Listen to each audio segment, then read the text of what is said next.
I have been waiting couple years for this to happen, and finally, skeletons are really decent now. I would even recommend it for new players and for the league start. In previous video I showed you how I did the Merciless Lab at level 52 with only 3 Link Skeletons and falling SRS. Since then I did couple more changes and finally did Guardian. This is probably one of my smoothest Minotaur kills, well, at least as a summoner. Unfortunately I'm not having a lot of luck getting map returns and I could not get other Guardians, but I will definitely try them once I unlock other Guardians and also Shaper. Because this is most definitely is a Shaper viable build. The damage is more than enough and nothing really challenges this build besides a lot of like scary projectiles, AoEs and chains. And I am only using 5 Link with level 19 skeletons. And for stronger bosses like a Minotaur I do swap my melee splash for Multistrike. I will show you a couple other clips like normal Azeri,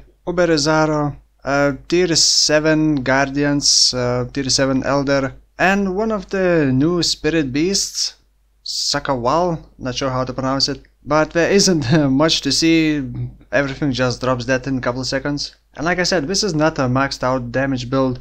Usually when you play Necromancer or Summoner, you end up having overcomplicated builds and you have this, you have that, and you need another thing and just so many things. And of course there are so many different ways to build. So I wanted to keep the build sort of simple. I mean, it's not the simplest build, but as a Necromancer I think it is pretty simple. I just use skeletons. Well, and Animate Guardian for some extra buff. I even named my character Lazy Skeletor. If you wanna know the damage potential with my current 5 Link setup, without melee splash with Multistrike, I do have over 1 million Shaper DPS. With maxed out stuff, with 6 Link and all the other stuff, it goes over 2 millions. And that is not even the limit, but you would have to sacrifice your defenses in order to get more damage, but you really don't need more damage. Now, as you probably know, Necromancer usually have issues having enough sockets for all the stuff that we want, and my armor only has 4 sockets. So I actually could make this into even more lazier build, but I wasted most of my currency, jewelers and fusings trying to get 6 Link stuff, but I couldn't get it. So it's not really as lazy build as I would like it to be. Now I'm gonna go over my items, skills, links and passive skill tree rather quickly, so if you are a newer player and don't understand something, just ask it in the comments and either me or someone else will answer it. Also expand video description to see more info in written build guide sort of thing, and also to see timestamps. And at the very end of the video I'm gonna talk about a couple more things about Necromancer and possible build ideas that I may try with Necromancer, with just a couple changes to my current build. Okay, let's go items. If you wanna know more about my leveling process, you should check my previous video. Currently for my weapon I am using Femurs of the Saint's staff. Now skeletons, while they do a lot of damage, but they are kind of squishy, and having the staff that gives +2 to minion gems gives them also life, which they do need a lot. So it's kind of a balance between survivability and the damage, and besides the staff is very cheap. Next I'm actually using Skullhead helmet and I thought I would replace it, but I really don't think I will replace it. It does give life and mana to you, all resistances, and gives minion more chance to block, a bit more armor and more regen. And I think because skeletons are sort of squishy, this is good even for the end game. And this is also very cheap. Next, armor. Victario's influence. +1 to auras. Socketed gems are supported by level 30 generosity, and socketed gems have 30% reduced mana reservation. So this is basically for your aura setup. For a very long time I was just using 5 Link armor with life and resistances, and just using 1 damage aura instead of 2. This armor is also very cheap. The rest of my items are all rares, but I did craft a special amulet. But you absolutely do not need it. This amulet gives +1 to maximum number of skeletons and a bit more dex, a bit more life, resistances and mana regeneration. But basically you just want +1 to extra skeletons and just the other good stuff like life, resistances or dex, which by the way you do need a lot. At least as a summoner you don't really have a lot of dex, and if you're having trouble with dex, just use unique jewel which converts intelligence into dexterity in the radius. And on the rest of my items I'm just trying to get life, ES and resistances, and if I need strength or dex. One of the abyssal jewels have minions have 5% chance to blight on hit with attacks, which is very good, makes your minions and you tankier. The rest of the jewels are just either minion damage, life ES, or resistance if you need it. Or maybe even minions have chance to taunt on hit. But I have other ways of taunting enemies, so I don't need it.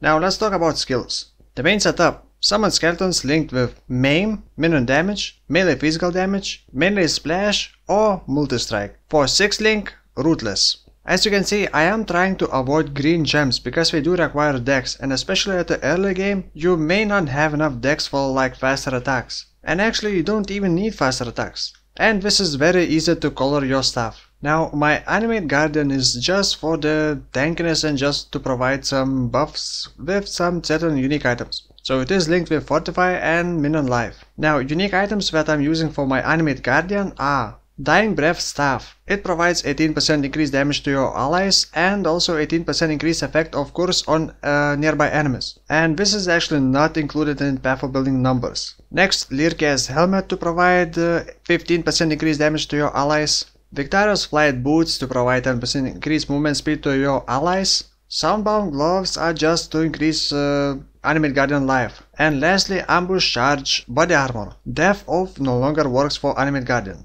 And Ambush Charge provides everything it needs to survive. Now if you're not aware how Animate Guardian works, you can basically unsummon it and summon back without losing items. But if it dies, it will lose all the items. However, my Animate Guardian life never dropped, ever. Next, for the skills, I am also using Stone Golem because it can taunt enemies, removing the aggro from me. Then, because I'm kind of squishy and I can't really tank anything, I am using Cast when damage taken level 1 with Enfeeble level 5, Immortal Call level 3 and Phase Run level 3. So each time I take more damage, I trigger Immortal Call, curse enemies with Enfeeble, making them do less damage, and Phase Run basically resets the aggro. And the enemies just attack whatever else they can see. This way I can avoid taking Mistress of Sacrifice and using Cast when damage taken with Nerf GMP Spirit Offering shenanigans. I really wanted to avoid doing this kind of shenanigans. And so far I'm pretty happy with it and it works pretty well. But of course you would be more tankier if you use Spirit Offering shenanigans, but you would definitely not have enough sockets for that. Remember, I don't want to overcomplicate this build. Now for the auras inside the armor, I am using Anger, but I first was using Hatred and Anger only later when I got the rest of the stuff done. And they do not need to be linked. Then Desecrate because you will need it for offering, and I am using Flesh Offering. Spirit Offering would make your skeletons tankier, but I find Flesh Offering to be a bit smoother for leveling, because it still makes skeletons a bit faster. Next I'm using Vulnerability Curse, Decoy Totem, Flame Dash, and Discipline. Just don't put your Discipline inside the armor, because you want Discipline to affect you. And lastly, I am using Lightning Trap, but it's really not needed. It is just mostly to proc Elemental Equilibrium. But if I could get 6 socket armor and rearrange my sockets better, I would use something like Arc, Curse on Hit, Vulnerability, and I would not need Lightning Trap. Because Lightning Trap is really not reliable, especially against tougher bosses. This would make the build perfectly lazy summoner build. Because with one click you would cast Arc to curse enemies with Vulnerability Curse and to proc Elemental Equilibrium, increasing the damage your minions do with elemental damage. And remember, your minions do not proc Elemental Equilibrium, so it's all good. Whew. Now for the passive skill tree. To make it short, go left, then up, and lastly right, that's all. Take extra attributes if you need and later refund them if you can get them on the passive skill tree. As for Bandit rewards, get skill points. This is for level 88. For level 90 I would probably take Minion Leech and maybe Minion Life plus Regen. Ha! Almost forgot. Ascendancy points. Silly Woolfio. So I love the revamped Necromancer. Basically you take Invoker node and then you have an option depending on what kind of build you are doing. Either skeletons, zombies or specters. Or combine 2 of them. Skeleton node, which is called Bone Sculptor, has like an inbuilt Queen's Escape Sword plus from Dust unique jewel, but without any drawbacks. And your skeletons can never miss. And this is mega big boost, because normally skeletons have like 60-65% chance to hit, so I'm just loving what they did with Necromancer. I have a sneaking suspicion that skeletons may be a bit too strong, but don't tell GGG. Shh, we are fine. Right, so basically you take Bone Sculptor first, and then I did go for Puppet Master for more speed, more duration, more damage, more attack speed, and from Uberlab I did take Commander of Darkness. And with this you basically overcap your minion resistances and get a bit more damage and attack and cast speed. And that's about all, but I would also like to test zombies, but I have a feeling that we are not gonna have enough clear speed. And we tend to stick close to you, and if, let's say you try to move away from the boss, we would just run back to you and bring the boss back onto you. And if they die, you will not have enough mana to resummon them, so you will have to deactivate one aura, then get the corpses, then summon them. I just so clunky. So what I want to do is to try and build stun zombies. I want to see if zombies can permanently stun bosses. Another thing that I want to try is to combine Bone Sculptor with Soul Weaver and do a crit Spectres build. Now I tried this in the previous league and it felt horrible using unnerved skeletons. You know, those slow archers that are skeletons. Could it work with Bone Sculptor? Would those archers from Unnerved become faster? And would they have 100% chance to hit, making crits even more effective? I have a suspicion that they would only benefit from movement part of the buff and not from hits cannot be evaded, because they are not summoned, they are raised, as in raised spectre. So I'm gonna do those tests later on, but probably not anytime soon, because I'm making a new build just to, I don't know, get currency, farm lower tier maps, because I don't really want to farm lower tier maps with this Necromancer build, and I'm actually starving of currency and map drops. So yeah, my next build is gonna be Elementalist, and Elementalist has so much more than people think. But I'm mostly gonna be using Elementalist just for the Heralds, and I am doing Auto Heralds build. I did it in Harbinger League, and it's a good walking simulator, you know, you need to train your legs and stuff.